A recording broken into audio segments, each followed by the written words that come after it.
Hello बच्चों, let us read the question. Explain the terms young modulus and bulk modulus. हमें अब क्या करना है? यंग मॉड्यूलस और बल्क मॉड्यूलस को डिफाइन करना है. तो की कॉन्सेप्ट देख लेते हैं. हमें यंग मॉड्यूलस और बल्क मॉड्यूलस को अगर डिफाइन करना चाहते तो बेसिकली हमें नॉलेज होना चाहिए हुक्स लॉ का.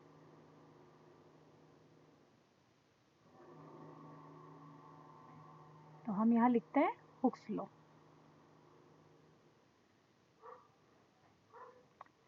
According to Hooke's law, Hooke's क्या कहते हैं कि जब भी किसी ऑब्जेक्ट पे डिफॉर्मिंग फोर्स अप्लाई किया जाता है तो जो स्ट्रेस डेवलप होता है, ठीक है, स्ट्रेस जो अप्लाई होता है किसी ऑब्जेक्ट पर is directly proportional to strain. ठीक है, जो लेंथ या डिफॉर्मेशन जो क्रिएट होती है, ठीक है, वो डायरेक्टली प्रोपोर्शनल होता है स्ट्रेस के. Correct. So stress is proportional to strain. तो चलिए अगर हम देखते हैं स्ट्रेस और स्ट्रेन को जब प्रोपोर्शनलिटी कांस्टेंट हम हटाएंगे तो ये हो जाता है स्ट्रेस इज इक्वल टू, यहाँ हमारा कांस्टेंट ऑफ प्रोपोर्शनलिटी लगेगा जिसे हम कहते हैं ई, है ना, या मॉड्यूलस ऑफ इलास्टिसिटी. इस कांस्टेंट ऑफ प्रोपोर्शनलिटी को यहाँ पर क्या डिफाइन किया जाता है? Modulus of elasticity. Correct. Stress को हम सिग्मा से शो करते हैं, is equals to E into epsilon. Correct. तो यहाँ पर modulus of elasticity is a ratio of stress by strain. ठीक है. अब modulus of elasticity in which respect, suppose, ठीक है, फॉर एग्जांपल अगर किसी ऑब्जेक्ट को इस तरह से डिफॉर्म किया जाए, उस पर डिफॉर्मिंग फोर्स कुछ इस तरह से लगाया जाए कि जब हम डिफॉर्मिंग फोर्स अप्लाई कर रहे हैं तो उसकी ओवरऑल लेंथ जो होती है वो क्या हो जाएगी? बढ़ जाती है. ठीक है. सो जब किसी ऑब्जेक्ट पे इस तरह का डिफॉर्मिंग फोर्स अप्लाई किया जाता है कि उसकी लेंथ इंक्रीज होती है, तो जो लेंथ का रेशियो है, ठीक है, चेंज इन लेंथ, यहाँ पर हम समझ सकते हैं कि ये उसकी ओरिजिनल लेंथ थी, ओरिजिनल लेंथ से ये जो लेंथ है इतनी लेंथ में चेंज आया है, डेल एल लेंथ जो हो गई है इंक्रीज हो गई है. तो ओवरऑल लेंथ अगर ये एल लेंथ है ना, यदि ये एल लेंथ है तो हम ये कह देंगे ये जो टोटल लेंथ होगी वो एल प्लस डेल एल होगी. करेक्ट. जहाँ डेल एल क्या है? Change in length. ओके. सो यहाँ पर जब मॉड्यूलस ऑफ इलास्टिसिटी किसका रिलेशन डेवलप कर रहा है? लेंथ में, है ना, इसे कहते हैं लॉन्गिट्यूडनल. ठीक है, longitudinal modulus of elasticity, longitudinal stress. तो जो लॉन्गिट्यूडनल स्ट्रेस डेवलप होता है जब किसी ऑब्जेक्ट में फोर्स अप्लाई करने पर, तब उस मॉड्यूलस को, मॉड्यूलस ऑफ इलास्टिसिटी को उस सेंस में क्या कहते हैं? Young modulus. मीन्स ये ई अब किस में कन्वर्ट हो जाएगा? वाई में.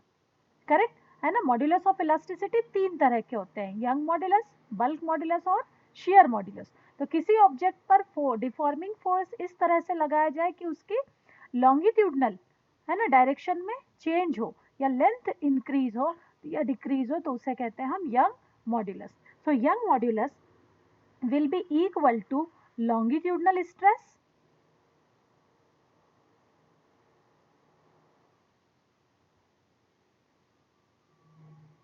है ना, लेंथ में इंक्रीज हो रही है तो longitudinal stress by longitudinal strain.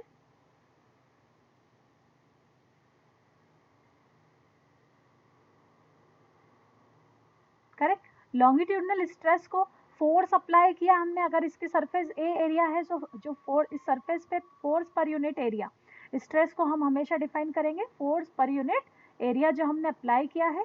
और strain means ratio of change in length to the original length.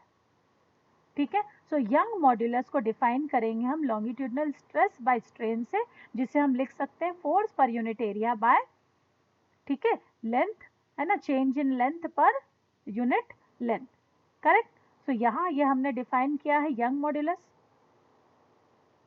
Correct. अब हम बात करते हैं बल्क मॉड्यूलस की. सो सेकेंड ऑब्जेक्ट के लिए, सेकेंड केस के लिए हम समझ सकते हैं कि अगर कोई ऑब्जेक्ट इस तरह से है, ठीक है, कि उस पर फोर्स कुछ इस तरह से लगाया जाए कि उसमें जो वॉल्यूम है, ठीक है, उसका जो वॉल्यूम है वो क्या हो जाए? इंक्रीज और डिक्रीज हो जाए.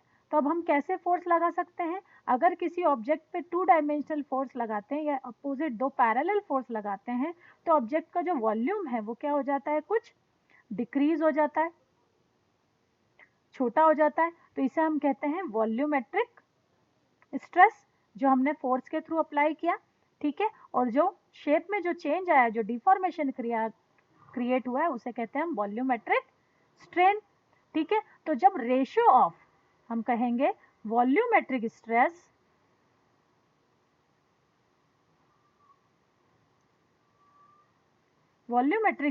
का रेशियो वॉल्यूमेट्रिक स्ट्रेन से लिया जाता है,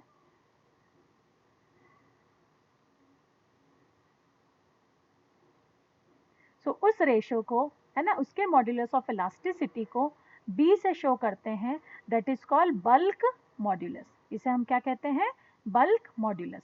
तो यहाँ हम लिख सकते हैं वॉल्यूमेट्रिक स्ट्रेस, है ना, वॉल्यूम के अंदर जो स्ट्रेस का फॉर्मूला होगा वो हो जाएगा force per unit area divided by volumetric strain जो होगा change in volume by original volume.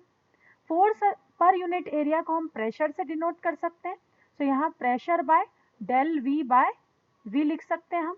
ये जो स्ट्रेस है ना, प्रेशर जो क्रिएट होता है, यहाँ पर हमेशा प्रेशर बढ़ाने पर वॉल्यूम कम होता है, तो ये वैल्यू नेगेटिव होती है, जिसे पॉजिटिव बनाने के लिए एक्स्ट्रा माइनस यहाँ पे अपार्ट किया जाता है। तो यहाँ बल्क मॉड्यूलस का फॉर्मूला आ गया minus P by del V by V is equals to bulk modulus. I hope this is clear to you. Thank you.